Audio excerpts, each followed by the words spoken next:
Planet Zoo 2022. I'll be honest with you guys, those are two words I never thought I'd be saying together, yet here we are. You can probably guess, but yeah, I really don't know what to expect this year. I actually really don't think anyone does, maybe not even Frontier. You see, around the same time last year, I, like many, was expecting 2021 to be the last year of active support for the game for a number of reasons, and that they're going to end on a high note with something big back in December, and then that would be it.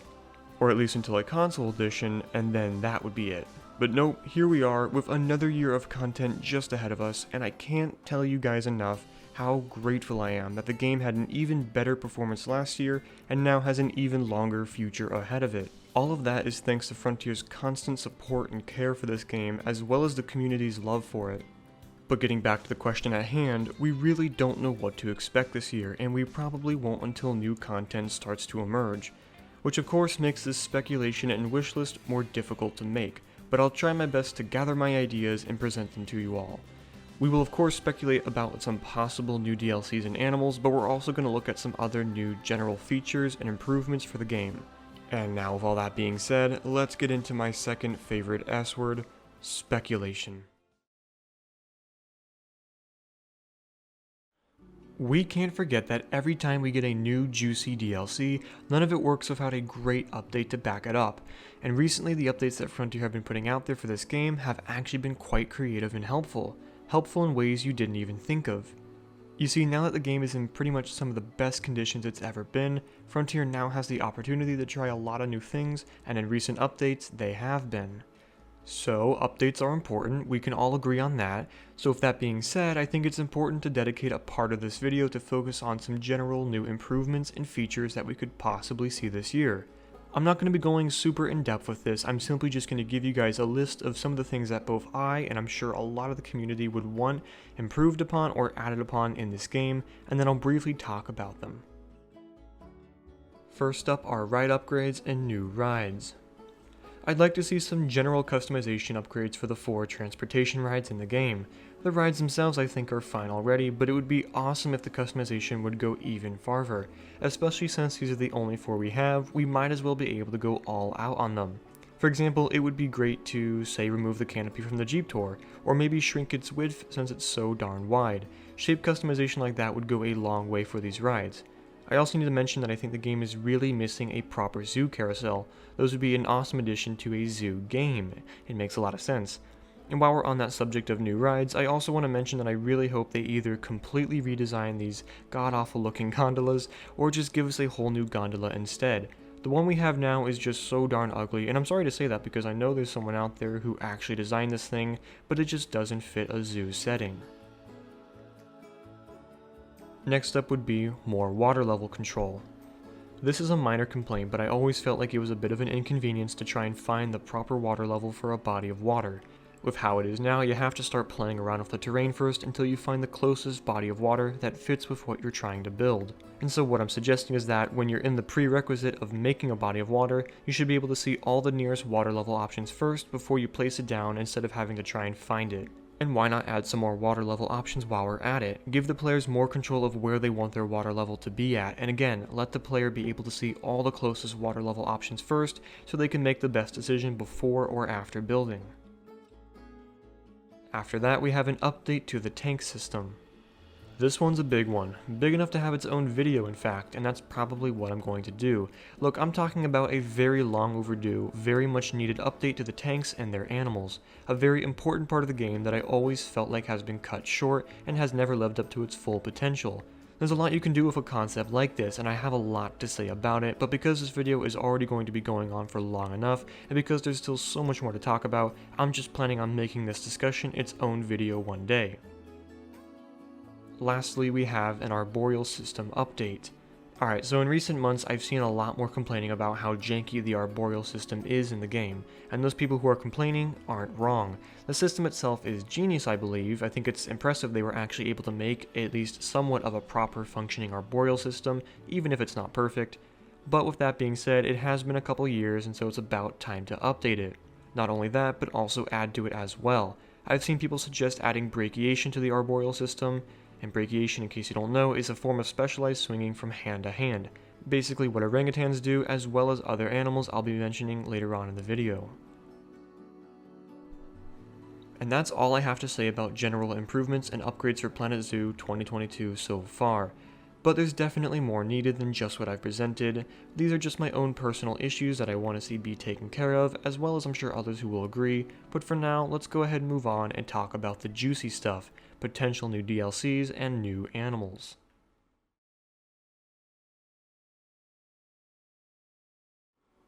I personally think that the next pack we're going to get is a tropical animal pack.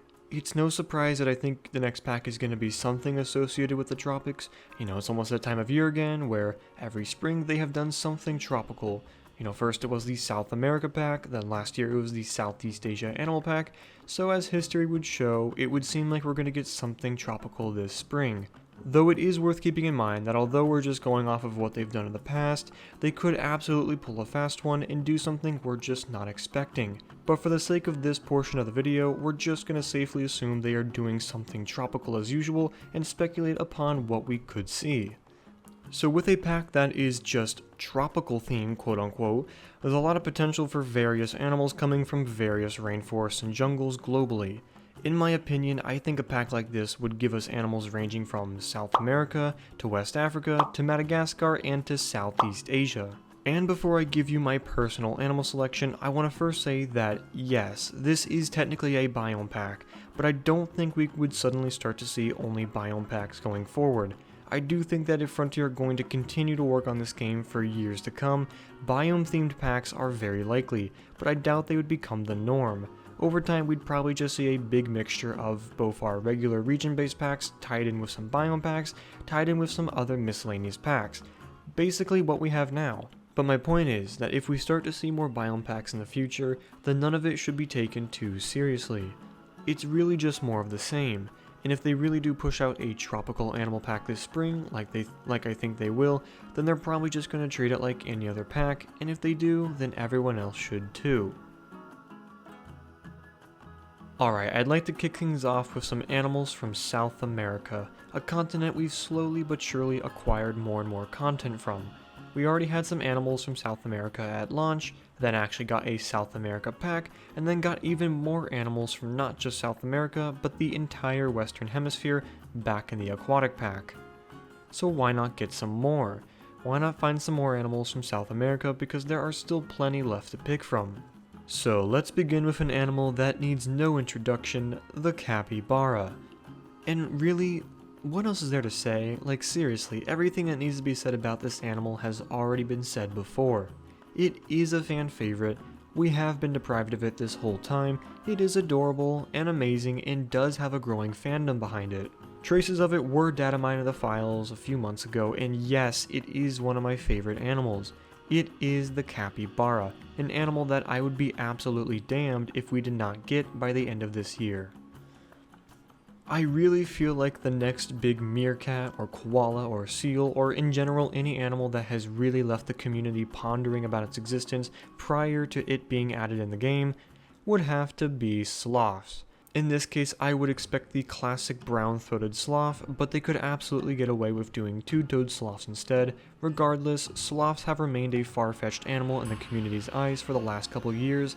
Understandably so, sloths are not an easy animal to bring into this game, primarily due to them being absolutely nerfed when on the ground. They are essentially the koalas of South America, but somehow even more screwed over by evolution, and they pose a real challenge to Frontier. With that being said though, we are onto a third year of Planet Zoo content, and now more than ever is a good time to introduce sloths to the game. Something ambitious but ultimately not impossible? They would be a huge selling point for whatever pack they're in, and for all we know it could be this spring. Let's hope.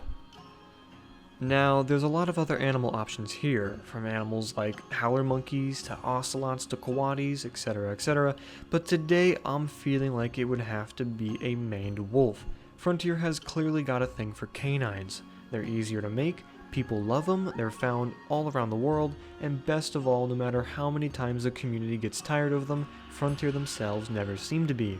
But the thing is, even though we really don't need any more canines right now, if we're gonna get any, might as well have it be the maned wolf. They are a very special canine. Clearly it's in their looks. I mean, just look at this. What is that? They're a very funky looking canine, not even a wolf by the way, and would add something really beautiful to the game, even if unnecessary. For a pack like this, they're gonna try and pick some cheaper options that consumers would be content with, and so I think the main wolf would be a great choice. Alright, let's move over to West Africa and Madagascar. Bringing them together, you really just have the tropics of Africa, and to be honest, there's really only two animals I can think of. For a starter, we have the red river hog. To me, this is really just the Babirusa of the pack. Go figure. It's a beautiful looking swine, people want it, and it's certainly one of the cheaper yet desirable options that Frontier's going to be looking for. I honestly do expect red river hogs to make it in at some point. Alright, so this next one's interesting. The thing with Madagascar is that it's not entirely a tropical environment, nor is it home to entirely tropical biodiversity. Yet there are a lot of tropical temperate forests spanning across most of the island, so I do think it counts, but it also beckons the question, do fusas, the next animal on this list, count as a tropical animal? Well, I would say yeah. I'd say they count for the purposes of this list, but another question that needs to be asked is what sort of rig would they be using for an animal like this? On first appearance, the fusa looks more like a cat than anything else, but it's not, and it doesn't even move the same way either. It's an animal that I think is deceptively expensive to make, and it leaves me very curious as to whether or not Frontier would actually tackle them. I guess we'll just have to find out. So yes, there are probably more animals from Africa that are worth putting on this list, but I really feel like red river hogs and fusa are all we really need for this pack, especially when you consider that we still have the tropics of Southeast Asia to explore. With going back to Southeast Asia, there's a certain group of animals there I can't help but feel we've been waiting for. A certain group of primates I was super disappointed we didn't get last time we visited this region. Of course, I'm talking about gibbons. A group of unique primates we need, not just want, but actually need. We are left with one big question though. What sort of gibbon species would they go for? Personally, I bet Siamangs just because they're a classic, not that they're my preferred choice, but really, I don't care anymore, like, I just want gibbons, okay? Any gibbon at this point is better than no gibbon. This next animal is definitely my own personal pick, but I would love to see the gaur added to Planet Zoo. This is just another bovine, but because we actually haven't had any bovine added since launch, I think this would be the perfect time to do it. These are big, bulky, beautiful bovines that I think would be great additions to the game. So lastly, we have our tank creature. Now, there's a few good options out there, right? But today I'm feeling like licking eyeballs is a natural thing to do, and not weird at all. And so, of course, I need to pick the Tokay Gecko.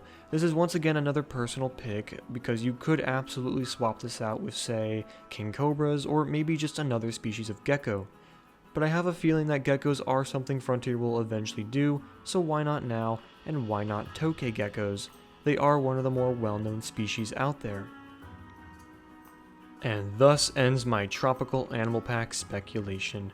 If this wasn't obvious already, I'll let you know, but everything I've said today is, if you can believe it, rather optimistic.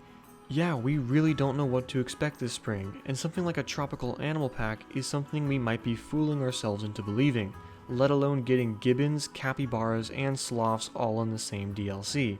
Maybe it's too optimistic, maybe it's not. Well, either way, we're gonna find out in the near future, and honestly, I can't wait. A possible Oceania DLC is the next big idea on this list, and this one, more than any other, is a pack idea that I am super passionate about. I humbly believe that Oceania has some of the most strangely beautiful environments out there with some of the most strangely beautiful wildlife. And yet, I've met a number of people in life that don't actually know what it is exactly or where it is, and really only associate it with one of two things. Either they generally know I'm talking about Australia and nowhere else, or that I'm actually just talking about the ocean. And so if that's one of you watching, I'll let you know right now that Oceania is the large island chain in the eastern and western hemispheres, spanning across Australasia, Melanesia, Micronesia, and Polynesia. Some of the biggest and most notable landmasses are Papua New Guinea, New Zealand, Tasmania, and of course Australia. Yet, the thing is, we already have an Australia pack. We already have a pack that represents the largest part of Oceania, but leaves out the rest. And look, who's not to say that the Australia pack isn't great? Because it is.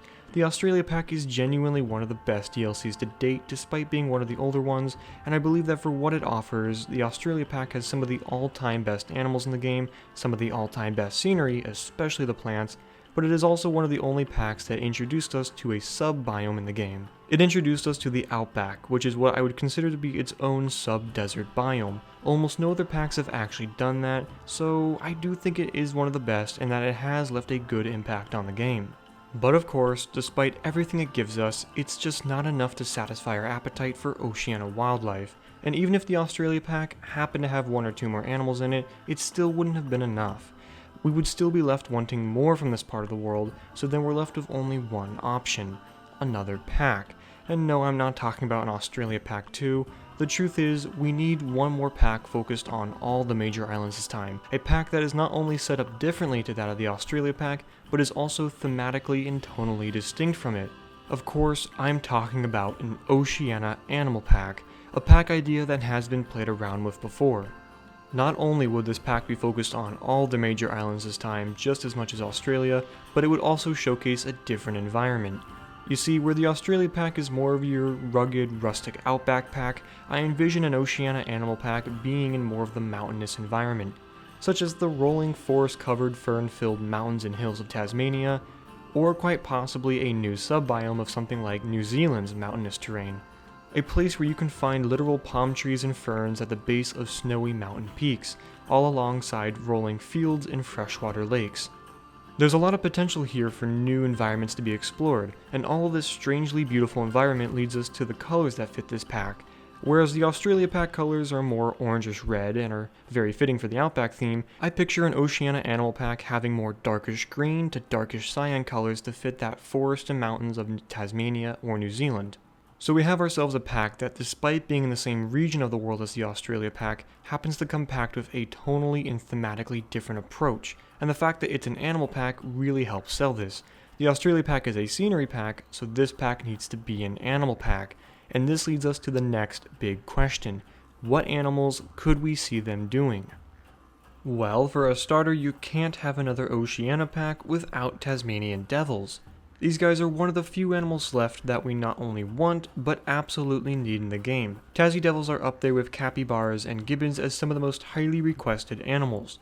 And even if we never get another Oceania pack, I still don't see how Frontier wouldn't do them, even if it involves another kind of pack. And they're also just one of my absolute favorites. The next best choice are Machi's tree kangaroos. Just as a Tasmanian devil is a great representation of Tasmania, the tree kangaroo is a great representation of New Guinea. It's an animal that would really help sell the fact that this is an Oceania pack and not another Australia pack. Tree kangaroos are pretty unique in the way they move and act, so it is ultimately one of the more pricier animals on this list, and I hope they don't shy away from them because of that. Emus are another must-have animal for a pack like this. They're a classic that people clearly wanted back in the Australia pack, so now here's a new opportunity. It's also definitely one of the cheaper options on this list, hence another good reason why they would make emus. Buckle up because I've got a lot to say about this one. Okay, so platypus are an animal that I've had my opinions changed on over time. Of course, I've always wanted them in the game, but for the longest time I just never thought they'd actually happen. But honestly, having given it more thought and research, turns out platypuses are very plausible. The real bulk of their expense is simply just making a new underwater swimming rig, but besides that, the rest of it should be fairly easy to make. The way they move on land is simply just your typical waddling, and if they need to run, well then they'll just waddle faster. And the rest of it is just your basics of eating, drinking, sleeping, and a soft little mating animation where I imagine they'd like rub their little bills together, and that's probably about the only social interaction they'd actually have. So all in all, I really don't see how platypuses are too complicated to make. The weirdness in them that you don't see in other mammals is the kind of stuff they don't have to worry about. You know, whether it's the fact that they secrete milk, have a sixth sense, or even lay eggs. They're not going to tackle that. All they have to do is make a beautiful model and place it on top of a new rig that's just got the basics of swimming, walking, eating, drinking, and mating. All the stuff they can absolutely do. Plus, they would be an absolute selling point. Oh, and side note, if they did want to make them more unique to the game, give them a new enrichment item that dispenses worms and shrimp underwater for them to eat. Now, for this next animal, I am pretty stuck between the North Island brown kiwi and little blue penguins. They are both good choices for their own reasons and both have a good chance. Odds are we're only going to get one, and depending on what it is depends on how generous Frontier is feeling. They both have good reasons. For example, both represent New Zealand pretty well, but one does it better, that being kiwis because they are more of a true New Zealand native, meanwhile little blue penguins can also be found in Australia. Although both are probably relatively cheap to make, one is probably cheaper, that being little penguins. And with a pack like this, a pack with a lot of expensive animals, Frontier might be feeling like picking a cheaper choice that day. The community would really love both of them in the game, but one is ultimately more unique and more needed than the other, and that one goes to the kiwi. Plus, we already have 2 other penguin species. And from a diversity standpoint, emus play a role in this too. Kiwis and emus are a part of the same family, that being the rat-type family. Both are found in the same region of the world, and both have very similar qualities. Although the fact that they are very similar isn't a very good reason to not pick the kiwi, you have to consider that Frontier might want to pick a bird that is more diverse and varied compared to the emu, such as a little blue penguin. The truth is, it's a tough choice. Both clearly have good reasons, and both are wanted, and again, it really comes down to how Frontier is feeling. But for me, today I am feeling like the kiwi. It is the better choice in my opinion. What would be an Oceania animal pack without wombats? Wombats would be an awesome animal to have. One of the best things about them being in the game now is the fact that we have burrows for them to use. The recently added burrows basically beckon for some wombats. That was a lot of bees. But yeah, I think the fact that we have burrows is already a really good reason for Frontier to not skimp out on these guys again. And while we're looking at the last marsupial on my list, I want to go ahead and address a good question. You see, one of the best things about the Australia pack was the fact that Frontier didn't shy away from proper marsupial births. The thing that makes marsupials marsupials. I bring it up because in case we actually ever do get more marsupials, there is a chance they may not actually do these animations anymore. They could probably get away without doing them. Obviously, it would be nice and we would prefer if they did, but it was also a nice thing for them to do back then, and it would once again be something nice of them to do now.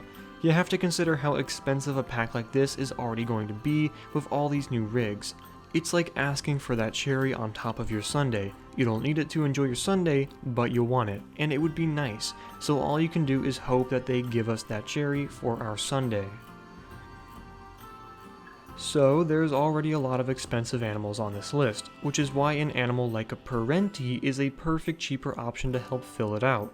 You could probably swap them out with another relatively cheaper choice like wallabies for example, but I think it would be awesome to have another monitor in the game. Sure, we really don't need Parentis, but I figured I'd add them to my list because I think they deserve some credit. Lastly, we have the cream of the crop, the tank with the most dank, the bug with the most snug, the lobster of the tree. Okay, I'll stop now. I am talking about the Lord Howe Island stick insect. Now, if you've been out of the loop with this game for months and months, you may or may not know that not too long ago now, this insect was actually data mined in the files. For me, this is the most evidence for a potential new Oceania DLC, and obviously there's other things it can be, but of course I have my hopes that this insect spells good news for Oceania animals. And I won't lie, this is an animal that at first I was kinda shocked to see be found in the files, but having done more research, it actually makes a lot of sense. Now, if you don't know the story, I'll quickly summarize it. The Lord Howe Island stick insect was thought to be extinct from its native island, Lord Howe, until 2001 when a group of individuals were found on a much smaller island nearby called Ball's Pyramid. Some were taken into captivity to help grow their numbers back, and now today nearly all of their population, which is now in the hundreds to thousands, is almost entirely found in zoos and facilities. So it makes a lot of sense to have an animal that's found almost entirely in zoos now be in a zoo game. I don't know if you can tell, but I'm pretty passionate about the idea of a new Oceania DLC. It's easily my most anticipated pack right now, even more than Aviary's, but what I'm showing you today is just my own list, and what Frontier does may be completely different. The fact that there are still so many other animals out there that could have been on this list, such as wallabies, echidnas, little penguins, numbats, and so much more, really just shows how much we need a pack like this. I have high hopes for it this year, and I really hope that all of you do as well.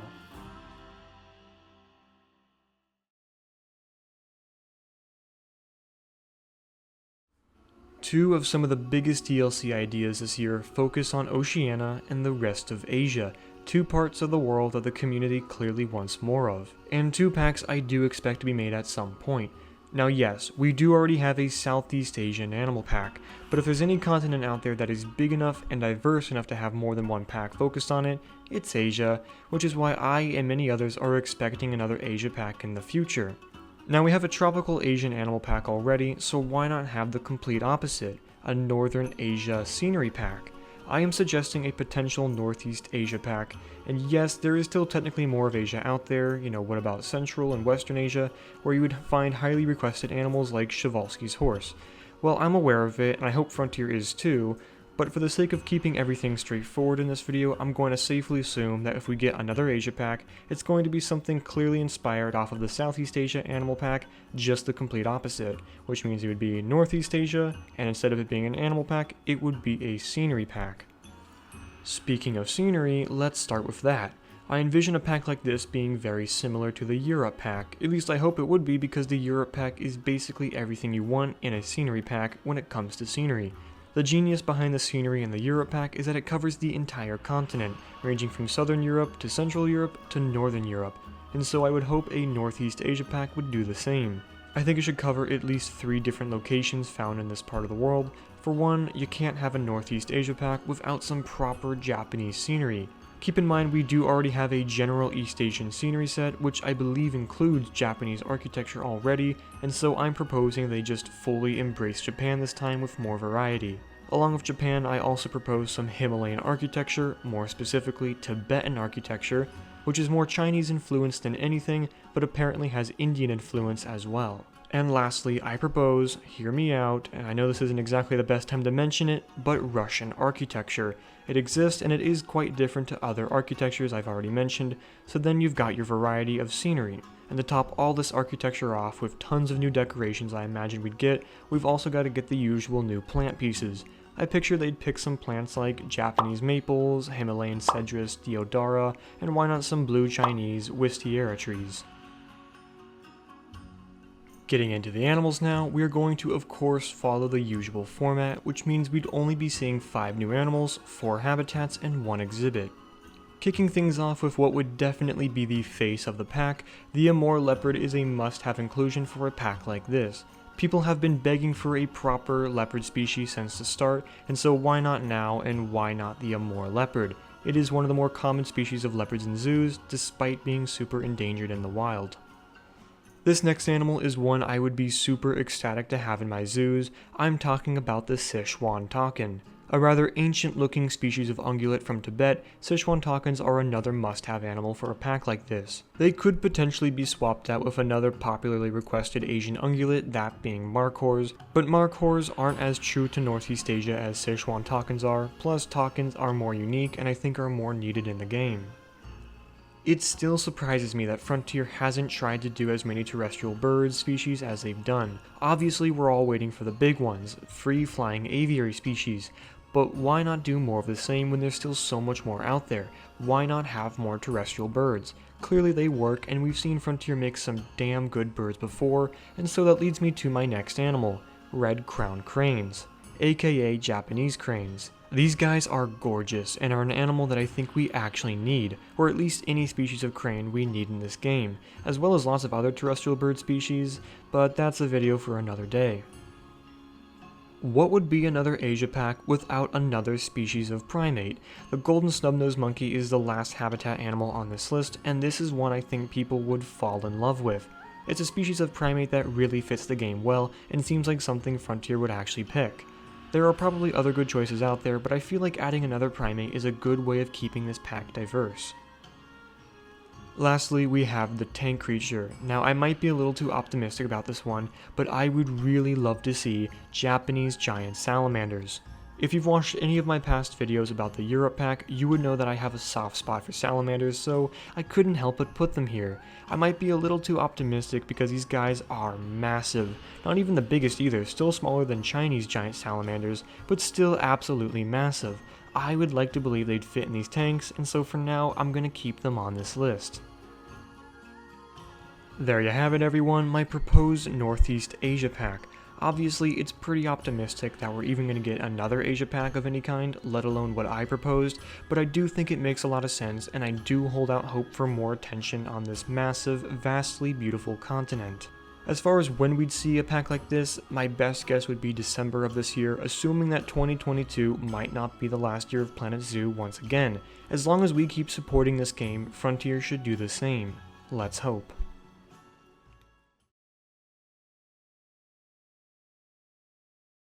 This is it. This is the big one. People have been talking about the possibility of properly functioning aviaries being added to Planet Zoo ever since it was announced, but especially now in recent months this discussion has been a buzz in the community. And look, the tough thing is with speculation about a concept that is as complex as this, is that a concept like this has so many different approaches to take. Aviaries in Planet Zoo could end up being super complex or rather simple. It could be presented this way or that way. It's really tough to say exactly how they're going to tackle something like this, which is why I'm not going to be looking at this through the eyes of Frontier or the average hungry for content consumer. Rather, I'm going to present my own idea. I'm going to show you what I would do if I was Frontier. And I'm doing it this way because there's still so much to say and so much to speculate about with a concept like this, and so I'll just present my own idea and then we'll just look at a few bird species I want to see.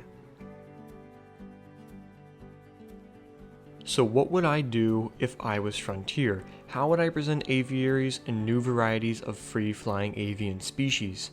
Well, for a start, I think the best way to do this would be to split up the idea of having aviaries and having new avian species. What I'm suggesting is that they first have an aviary update as the basis. This would give everybody aviaries, and there's one big reason for this. Let's say all this was contained to one big pack, which could very well happen. But if they did that, then all the birds, materials, and functions needed would only ever just be that.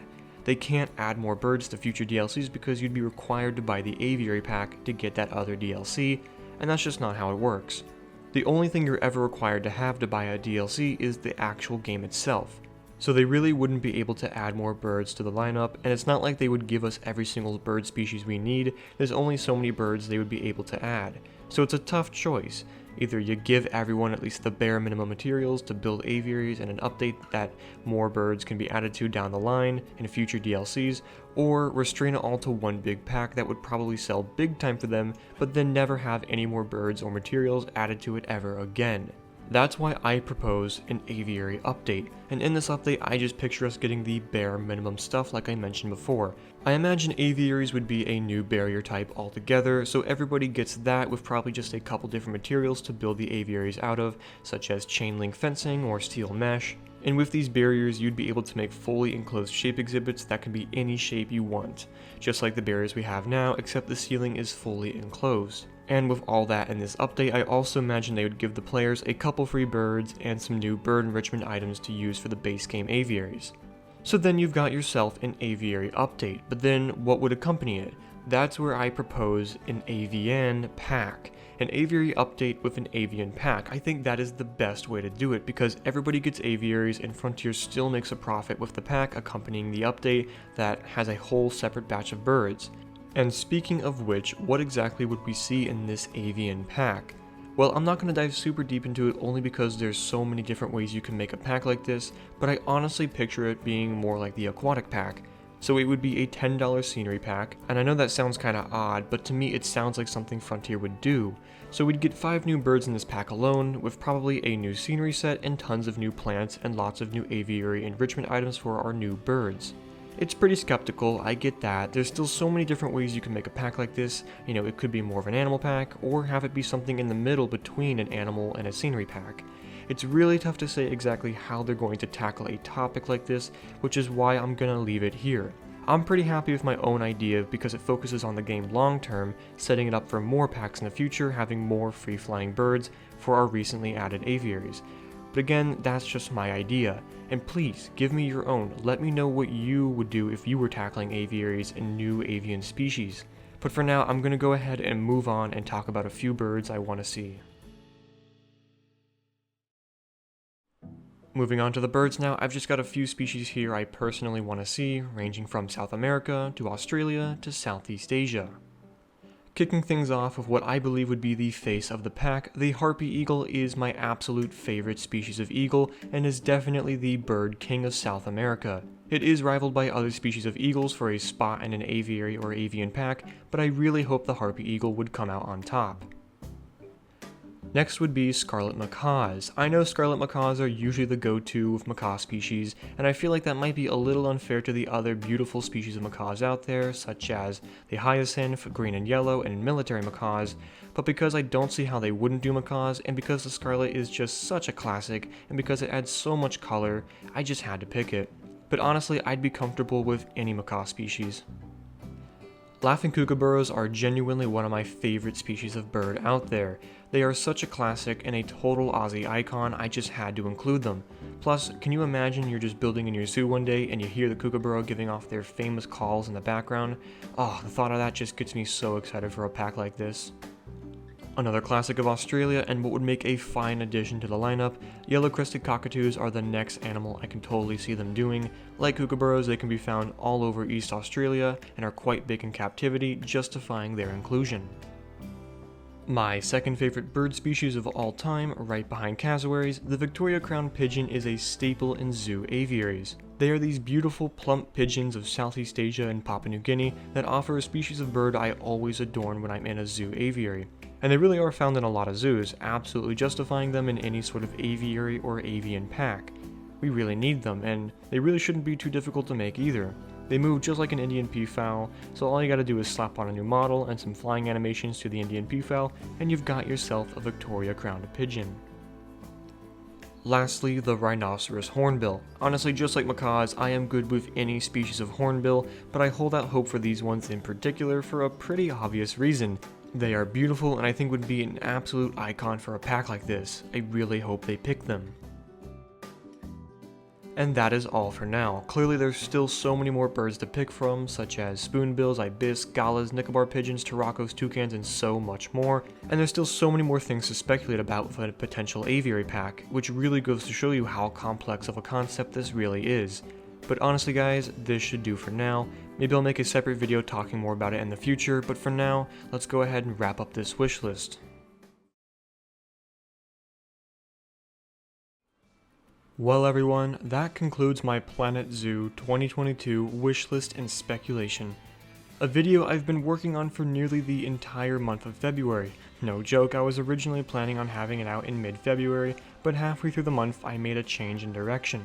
See, originally this video was just going to be about general improvements and upgrades for the game, as well as a little discussion about some highly requested animals. But then halfway through it, I found myself not being motivated to talk about the improvements and upgrades when I could just be spending my time talking about new DLCs and animals, a topic I'm much more passionate about. So then I made the decision in mid-February to delete most of my script and salvage the rest into the video you have now. And honestly, no regrets, I'm pretty happy with how the video turned out, even if it is a couple weeks late. And I am sorry about that. I wanted this video to be out sooner, but combined with my busy schedule and this direction change, and it just made the time add up. But it's here now, and I hope everyone enjoyed it as much as I did. Within the video itself though, we went over some general improvements and upgrades for Planet Zoo. We talked about the potential for a new tropical animal pack, a possible new Oceania DLC, a possible new Asia DLC, and of course the potential for long requested aviaries. And yet, the thing is, there is still more to talk about. That's the great thing about where we as a community and a fan base are right now, and where the game is in its current state. For the first time in a very long time, Frontier can do whatever they want with Planet Zoo, and have the community not know exactly what to expect. The last 2 years of Planet Zoo content, while great, were relatively predictable, and now we don't know exactly what to expect. Anything is possible at this point for both DLCs and updates, and that's what's got me so excited about the future, and I want all of you to be as well. Well everyone, I've said enough for today. This video took a lot out of me and I'm probably gonna go take a nap, so please let me know what you want to see this year and what you thought of my predictions. Other than that, thank you all so much for watching this video, and I'll see you all in the next one. Goodbye.